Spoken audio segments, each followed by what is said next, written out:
I'd like to share with you now from the book of Mark, the second chapter.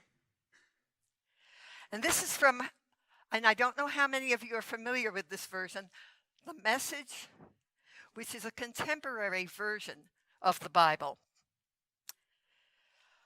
One Sabbath day, Jesus was walking through a field of ripe grain, and his disciples made a path, and they pulled off heads of grain. The Pharisees told on them to Jesus, "Look, your disciples are breaking Sabbath rules." Jesus said, "Really? Have you heard what David did when he was hungry, along with those who were with him? How he entered the sanctuary and ate fresh bread off the altar, with the chief priest Abiathar right there watching. Holy bread that no one but priests were supposed to eat. And he handed it to his companions." Then Jesus said, "The Sabbath was made to serve us. We were not made to serve the Sabbath. The Son of Man is no lackey to the Sabbath. He is in charge." May the words hold deep meaning for each of us. I have two reactions to hearing music like that. I want to applaud, and at the same time, I just want to let it soak in. Thank you so much, choir. Really appreciate it. I'd like to start off with a bit of music that is a little more pensive than that. It goes like this. I am a child of the universe, a part of everything I see.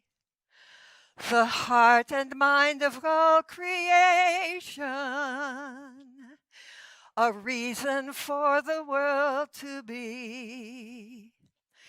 I am not wise enough nor worthy to hold the future in my hands. In faith, much more than understanding, I help fulfill God's holy plan.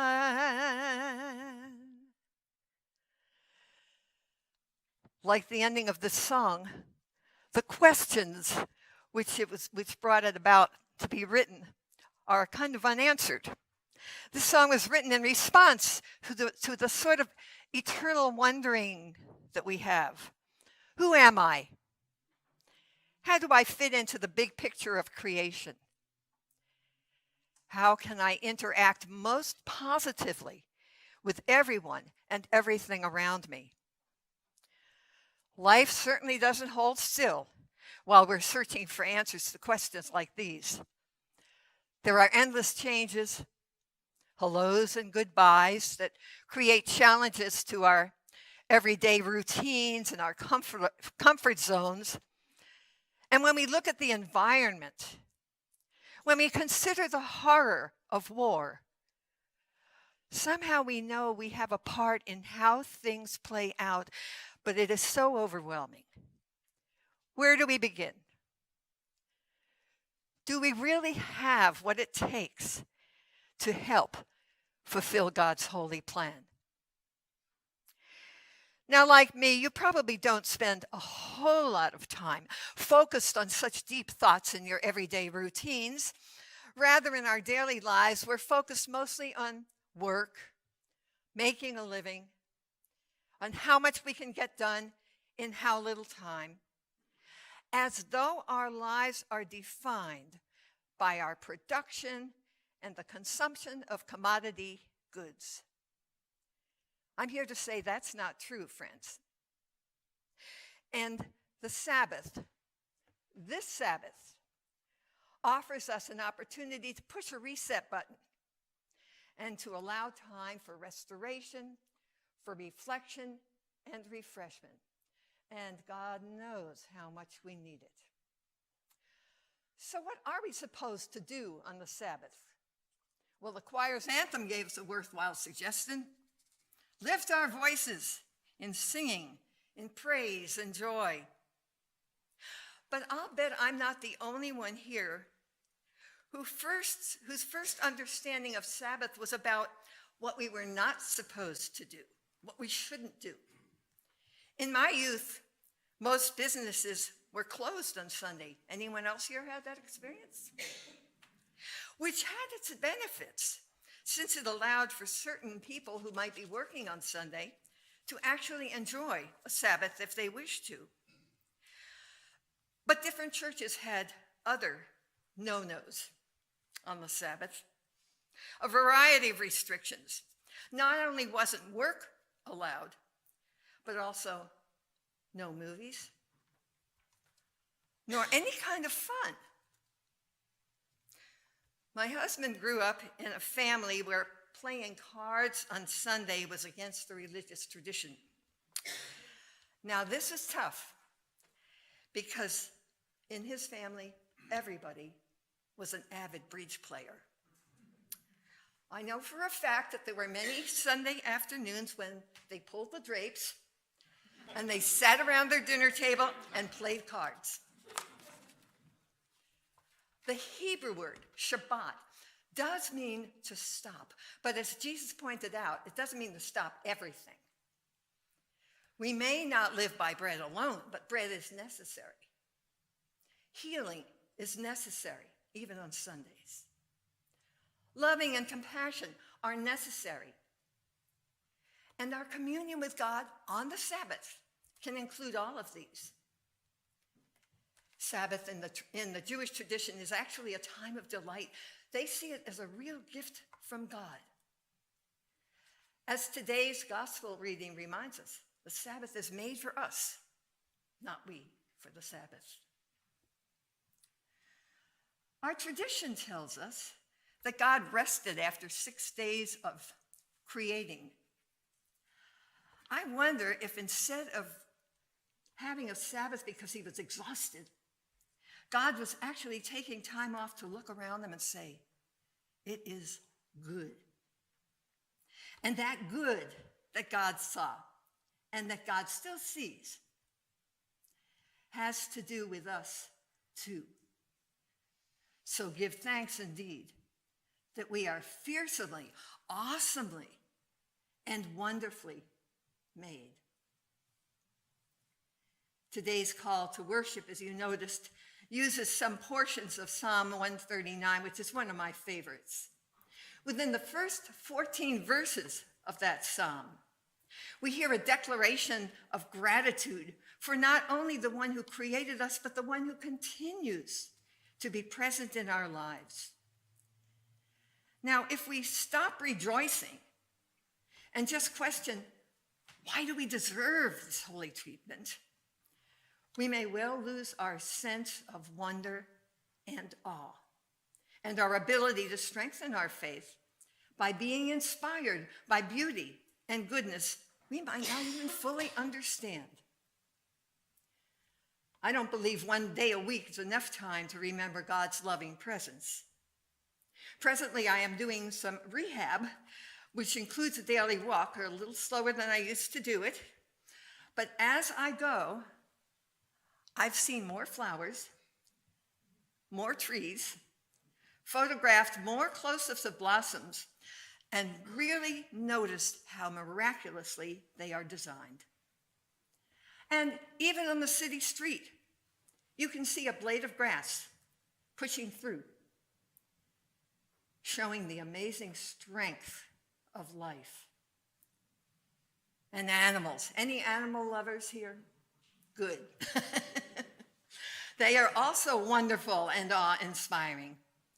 As you certainly know if you watch David Attenborough on television, he so enthusiastically acquaints us with the animals' abilities to care for themselves and to pass on to their offspring what those offspring need to know, the animal species, and even between plants and animals. Just watch a few of those shows and you'll see what I mean.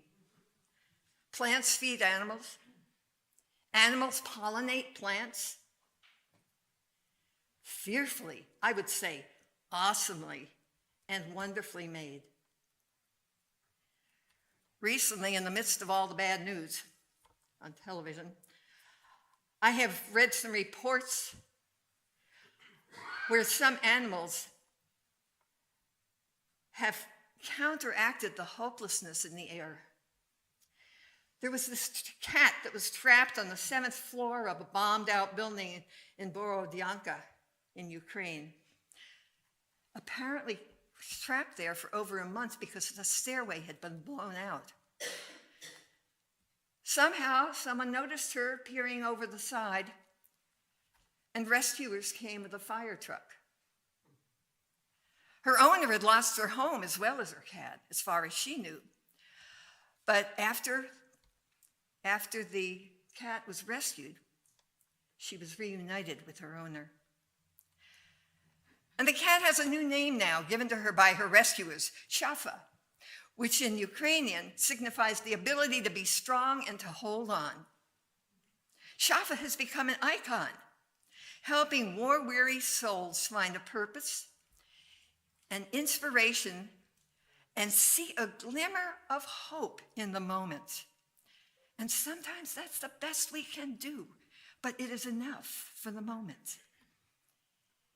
Actually, in the middle of today's daily human catastrophes in the Ukraine, there are pet rescuers who are actually shipping zoo animals who have been traumatized out of the country to a safer place. And there are dogs that are going to places where there are victims of the war, children and adults, who are trying to heal and need to heal every bit as much spiritually as they do physically. And how these creatures can bring them comfort and encouragement and break through some of the despair of their experience. Friends, if we are a part of everything we see, and I believe we are, it is only natural that we see God in all creation.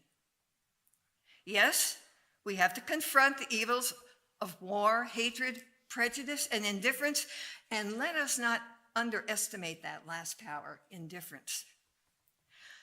But because of who and whose we are, we have it within ourselves to live our lives in a way that reveals more and more of how wonderfully made we really are. So where do we start? We start where we are. We start where we can. We start with God, staying open to that Spirit, which will move us in a positive, life-filling, love-giving direction, even if we can't always see where that might lead. We take time to rest in the mystery, in loving mystery, that is God. Responding to the question of how to honor the Sabbath, theologian Walter Brueggemann says, the hope and holiness of the Sabbath is found not in what we cannot do, rather in its promise and gift of the discovery of what is possible when we slow down and search for God. Each of us individually, we as a church and we as a world, need the blessing of Sabbath, of rest and delight. As Rabbi Abraham Joshua Herschel warned, spiritual life begins to decay when we fail to sense the grandeur of what is eternal in time. Our spiritual life and well-being depends on taking time to wonder, time to delight in the mystery of God, of all creation, including the mystery of self. For we are fearfully and wonderfully made, constantly renewed by communion with God. As we delight in God on the Sabbath, as we remind ourselves daily of God's wondrous creation of each of us, as we search for God wherever life takes us, who knows what new and wonderful possibilities we will discover. Amen.